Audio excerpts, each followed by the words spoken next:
बंटवारा।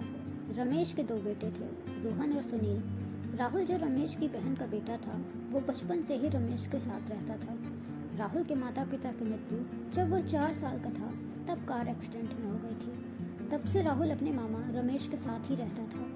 रमेश उसे अपने बेटे की तरह मानता था। रमेश की पत्नी का भी देहांत हो गया था। रोहन और सुनील हमेशा राहुल को देखकर जलते थे और वो रमेश की गैर मौजूदगी में उससे अपना सारा काम करवाते थे। रमेश ये बात जानता था कि उसके दोनों बेटे राहुल से जलते हैं और वो हमेशा ही उनके स्वभाव से परेशान रहता था। रमेश के पास बहुत पैसा था। उसने अपने मेहनत से अपनी धन संपत्ति बनाई थी। धीरे धीरे तीनों बेटों की शादी भी हो गई। अब रमेश भी अपनी उम्र की वजह से बीमार रहने लगा था। उसके दोनों ही बेटे बहू उसकी तरफ ध्यान नहीं देते थे। बस राहुल और उसकी पत्नी ही उसका ख्याल रखा करते थे। रमेश को राहुल की बहुत चिंता होती थी कि उसके जाने के बाद उसका क्या होगा। उसके दोनों बेटे कहीं राहुल को घर से ही न निकाल दें। रमेश अपनी वसीयत बनाने के बारे में सोचता है और अपने तीनों बेटों से कहता है, बच्चों, मेरी उम्र हो गई है और मेरी तबीयत भी अब ठीक नहीं रहती है। मैं चाहता हूँ कि मैं अपनी धन दौलत जो भी कुछ है मेरे पास सब बराबर बराबर अपने बच्चों के बीच बांट दूँ, ताकि मेरे जाने के बाद तुम लोगों में कोई मतभेद न रहे। रमेश के बेटे खुश होते हुए कहते हैं, हाँ पिताजी, आप ठीक कह रहे हैं। राहुल कहता है, आप ऐसा क्यों बोल रहे हैं मामा जी? आपको कुछ नहीं होगा, आप प्लीज़ ऐसी बात मत कीजिए। रमेश के बेटे राहुल से कहते हैं, ए राहुल, तू क्यों बीच में बोल रहा है? ये हम दोनों भाइयों के पिताजी हैं। बंटवारा भी हम दोनों भाइयों में होना है, तो तू अपना मुंह बंद कर। रमेश कहता है, चुप हो जाओ तुम लोग, पहले मेरी पूरी बात सुन लो। मेरी संपत्ति का एक हिस्सा मेरे बड़े बेटे रोहन का है, एक हिस्सा छोटे बेटे सुनील का है और एक हिस्सा मेरे तीसरे बेटे राहुल का है। रोहन कहता है, पिताजी, आपके बेटे हम दोनों हैं, फिर आप हमारा हक इस राहुल को कैसे दे सकते हैं? सुनील कहता है, हाँ पिताजी, ये गलत है। ये राहुल तो आपका खून भी नहीं है, आप हमारा हक इसे दे रहे हैं। राहुल कहता है, मुझे कुछ नहीं चाहिए मामा जी। रमेश कहता है, ठीक है, तुम लोग जैसा चाहते हो वैसा ही होगा। मैं अपनी वसीयत दोबारा बनवाऊंगा, लेकिन मेरी एक शर्त है, ये बंटवारा अब साधारण नहीं होगा। मैंने तुम्हारे लिए एक अनोखी चुनौती सोची है। तीनों बेटे चौंक गए और जानने के लिए उत्सुक हो गए कि वह चुनौती क्या है। रमेश ने आगे कहा, मैं चाहता हूँ कि तुम तीनों एक एक महीने के लिए गांव से बाहर जाओ और वहाँ कुछ ऐसा काम करो जिससे तुम्हारे व्यक्तित्व का पता चले। जो सबसे ज़्यादा सफल होकर लौटेगा उसे मेरी सबसे कीमती संपत्ति मिलेगी। तीनों बेटों ने इस चुनौती को स्वीकार किया और अपने अपने महीने की तैयारी करने लगे। सबसे पहले बड़ा बेटा रोहन गांव से बाहर गया। वो शहर जाकर व्यापार में हाथ आजमाने लगा। उसने कुछ पैसे उधार लेकर व्यापार शुरू किया, लेकिन उसका पूरा ध्यान केवल मुनाफा कमाने पर था। उसने धोखाधड़ी का सहारा लिया और कुछ ही समय में उसने काफ़ी पैसा कमा लिया। फिर छोटा बेटा सुनील गया। वो भी शहर गया और सरकारी नौकरी पाने की कोशिश करने लगा। उसने रिश्वत देकर एक ऊंचा पद हासिल कर लिया।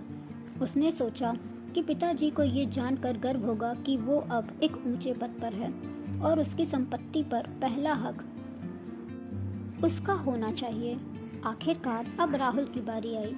राहुल ने शहर में जाकर एक छोटा सा काम शुरू किया, जिसमें उसे ईमानदारी और मेहनत के साथ काम करना पड़ा। वो दिन रात मेहनत करता और अपने जीवन को सुधारने की कोशिश करता।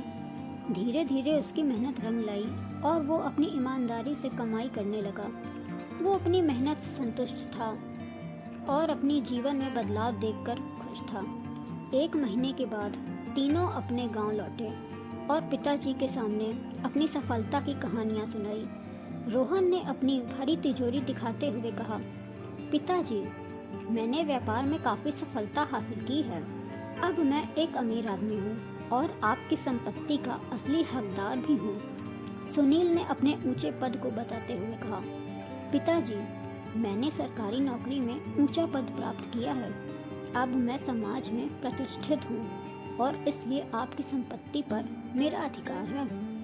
राहुल ने अपने अनुभव साझा करते हुए कहा, मामा जी, मैंने एक छोटे से काम से शुरुआत की और अपनी मेहनत और ईमानदारी से कमाई की। मुझे खुशी है कि मैं अपनी मेहनत से कुछ हासिल कर सका।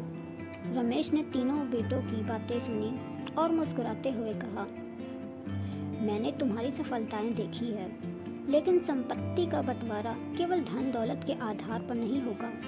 मैंने पहले ही अपनी संपत्ति का बंटवारा कर दिया है। दोनों बेटे हैरान हो गए और उत्सुकता से अपने पिताजी की ओर देखने लगे। रमेश ने 3 अलग-अलग बक्से मंगवाए और उन बक्सों को तीनों बेटों के सामने रख दिया। फिर उसने कहा, इन बक्सों में तुम्हारे हिस्से की संपत्ति है। इन बक्सों को खोल कर देखो। रोहन ने अपना बक्सा खोला। उसमें केवल एक पुराना कपड़ा और एक चिट्ठी रखी थी। चिट्ठी में लिखा था, तुमने केवल मुनाफा कमाने और दूसरों को धोखा देने पर ध्यान दिया। सच्चाई और ईमानदारी की राह पर चलने वाला ही असली अमीर होता है। तुम्हारे हिस्से में केवल यह पुराना कपड़ा है, जो तुम्हें याद दिलाता रहेगा कि धन ही सिर्फ महत्वपूर्ण नहीं होता। सुनील ने अपना बक्सा खोला। उसमें केवल एक टूटा हुआ गमला और एक चिट्ठी थी। चिट्ठी में लिखा था, तुमने रिश्वत देकर अपनी पदवी हासिल की, लेकिन यह सच्चाई की नींव पर नहीं बनी। तुम्हारे हिस्से में यह टूटा हुआ गमला है, जो तुम्हें बताता रहेगा कि बिना सच्चाई के हर ऊंचा पद एक दिन टूट जाता है। राहुल ने अपना बक्सा खोला। उसमें एक कागज का टुकड़ा था, जिस पर लिखा था, तुमने ईमानदारी और मेहनत से अपना जीवन संवारा। यही सबसे बड़ी संपत्ति है जो मैं तुम्हें देना चाहता हूँ। मेरी पूरी संपत्ति तुम्हारे नाम है, क्योंकि तुमने साबित कर दिया कि असली दौलत क्या होती है। रोहन और सुनील ये देखकर चौंक गए। उन्हें एहसास हुआ कि उन्होंने अपने पिताजी की असली सीख को समझने में चूक की थी। वो राहुल से माफ़ी मांगने लगे और वादा किया कि वे अब से ईमानदारी और मेहनत के साथ जीवन जिएंगे। रमेश ने अपने तीनों बेटों को गले लगाते हुए कहा, मुझे खुशी है कि तुम तीनों ने अपनी गलतियों से सीखा और सही रास्ते पर चलने का वादा किया। अब मेरी संपत्ति का बंटवारा हो चुका है, लेकिन सबसे ज़रूरी बात यह है कि तुम सभी आपस में मिलजुल कर रहो और परिवार की एकता बनाए रखो। यही मेरे लिए सबसे बड़ी दौलत है। कहानी के एंड में चैनल को लाइक, शेयर एंड सब्सक्राइब करना ना भूलें।